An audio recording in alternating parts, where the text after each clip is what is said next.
Hello guys, my name is Gulam Rasool. You watching now Knowledge by ZRS.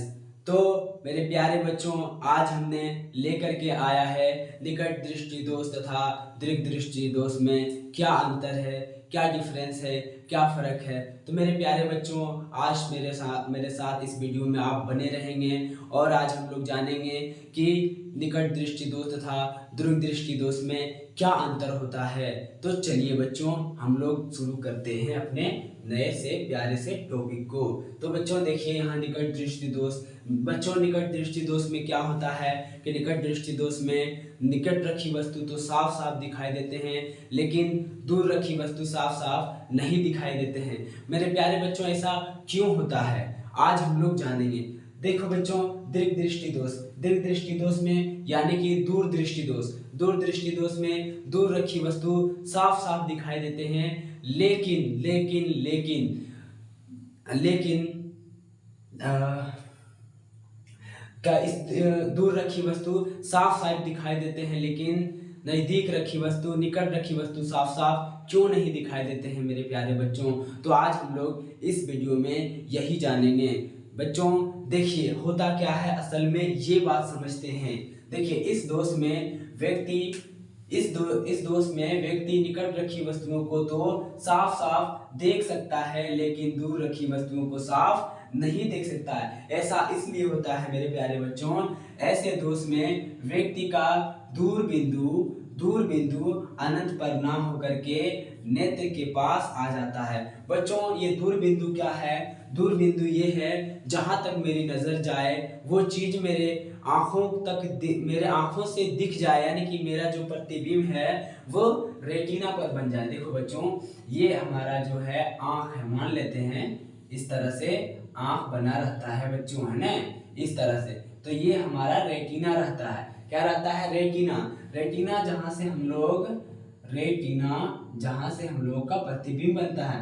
तो जैसे मान लो यहाँ से कोई प्रकाश आ रहा है और क्या होता है कि हमारा जो प्रतिबिंब जो ये बनता है, ये रेटिना पर बनता है। इसलिए तो ये क्या हो जाता है, ये हमारा दूर बिंदु, यानी कि जहां तक हम लोग देख सकेंगे, हमारी नजर जाएगी, वो हमारा दूर बिंदु हो जाता है। लेकिन क्या होता है बच्चों, इसमें हम लोग समझते हैं कि आखिर ऐसा होता क्या है कि निकट दृष्टि दोष जो हो जाता है व्यक्ति को, आखिर ये क्यों होता है ना। तो ऐसे दोष में व्यक्ति का दूर बिंदु अनंत पर ना होकर के नेत्र के पास हो जाता है। जैसे प्रतिबिंब तो हमारा रेटिना पर बनना चाहिए, लेकिन ऐसा नहीं होकर के क्या होता है कि प्रतिबिंब हमारा यही बन जाता है, यहाँ बन जाता है प्रतिबिंब, तो रेटिना से इस तरह से पार हो जाता है, आगे पहुंचता ही नहीं। रेटिना तक मेरा जो किसी का प्रकाश होगा, प्रकाश जो है वो रेटिना तक बच्चों नहीं पहुंच पाता है। इसलिए क्या होता है इसमें कि यहीं पर बन जाता है, प्रतिबिंब यहीं पर बन जाता है, तो रेटिना पर पहुंचता ही नहीं है प्रकाश। इसलिए व्यक्ति को क्या हो जाता है, निकट दृष्टि दोष हो जाता है। और देखो, दूर दृष्टि दोष हम लोग देख लेते हैं। आप दूर दृष्टि दोष मतलब मेरे बच्चों दीर्घ दृष्टि दोष भी इसको बोला जाता है। कोई दिक्कत नहीं होनी चाहिए। चलिए, इस दोष में व्यक्ति दूर रखी वस्तुओं को तो साफ देख सकता है, लेकिन निकट रखी वस्तुओं को साफ नहीं देख सकता है मेरे प्यारे बच्चों, नहीं देख सकता। ऐसा इसलिए होता है कि ऐसे दोष युक्त व्यक्ति का निकट बिंदु जो है सामान्य निकट बिंदु यानी कि 25 सेंटीमीटर होनी चाहिए, लेकिन ऐसा नहीं होता, इससे दूर चला जाता है। क्या हो जाता है? दूर चला जाता है। जैसे मेरे प्यारे बच्चों, ये हमारा आंख इस तरह से रहता है, इस तरह से बच्चों समझाने के लिए है ये, ठीक है। देखिए, यहाँ से प्रकाश आया है ना, कोई प्रकाश आया, वो क्या हो जाता है, ये रेटिना पर बनना चाहिए, लेकिन रेटिना पर नहीं बनता है मेरे प्यारे बच्चों, रेटिना के पीछे बन जाता है। तो इस दोष में उसको क्या हो जाता है, दूर दृष्टि दोष हो जाता है। कोई दिक्कत नहीं, है ना। देखो, किसी व्यक्ति को सुस्पष्ट देखने के लिए उसकी न्यूनतम दूरी क्या होनी चाहिए, 25 सेंटीमीटर। अगर 25 सेंटीमीटर से दूरी ज्यादा हो जाए या कम हो जाए तो वो चीजों को नहीं साफ देख सकता है। इस और इस ऐसे सिचुएशन को क्या बोलते हैं कि व्यक्ति को क्या हो जाता है, या तो निकट दृष्टि दोष हो जाएगा या तो दूर दृष्टि दोष हो जाएगा। मेरे प्यारे बच्चों, अब बात समझ में आई होप कि तुम लोग को बहुत बढ़िया समझ में आ रहा होगा, और आई थिंक कि मैं भी आपको बहुत अच्छे से समझा पा रहा हूँगा, कोई दिक्कत नहीं। आगे चलते हैं मेरे प्यारे बच्चों। दोष देखो, अब हम लोग जानेंगे कि आखिर निकट दृष्टि दोष उत्पन्न होने के कारण क्या है, और दूर दृष्टि दोष जो होता है उसके उत्पन्न होने के क्या कारण होते हैं, क्यों ऐसा होता है, आखिर क्या वजह है, ये हम लोग अभी जानेंगे। देखिए, दोष उत्पन्न होने के कारण, तो पहला क्या हो जाता है, अभिनेत्र लेंस की वक्रता का अत्यधिक हो जाना।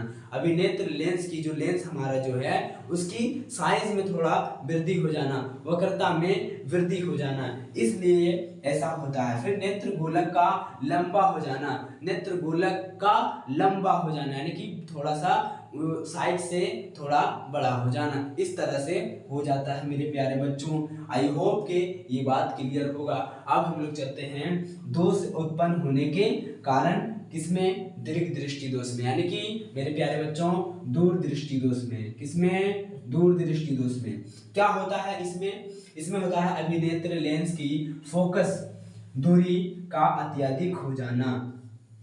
अभिनेत्र लेंस की फोकस दूरी का अत्यधिक हो जाना यानी कि दूर चला जाना, है ना। बताए थे कि जो हमारा अनंत जो बिंदु है ना, ये दूर बिंदु या अनंत बिंदु जो है वो फोकस दूरी दूर हो जाता है, यानी कि रेटिना पर ना बन करके आगे बनता है मेरे प्यारे बच्चों। घबराने वाली कोई बात नहीं है, कोई नहीं, आप किसी भी तरह से समझें, मैंने आपको समझना है बच्चों, है ना। क्या हो जाता है कि फोकस दूरी दूर हो जाता है, अत्यधिक हो जाता है, इस कारण से दीर्घ दृष्टि दोष होता है। नेत्र गोलक का छोटा हो जाना, नेत्र गोलक क्या हो जाता है, वो छोटा हो जाता है, तो इसमें क्या हो जाता है कि दीर्घ दृष्टि दोष उत्पन्न होने के संभावना है, चांसेस बढ़ जाता है मेरे प्यारे बच्चों। तो आई थिंक कि मेरे प्यारे बच्चों आज हम लोग जाने कि दीर्घ दृष्टि दोष और निकट दृष्टि दोष क्या होते हैं, हम लोग बेहतरीन से जाने, हम लोग जबरदस्त तरीके से जाने, और आई थिंक आप लोग भी बेहतरीन से जबरदस्त तरीके से मेरे बातों को सुने होंगे, समझे होंगे।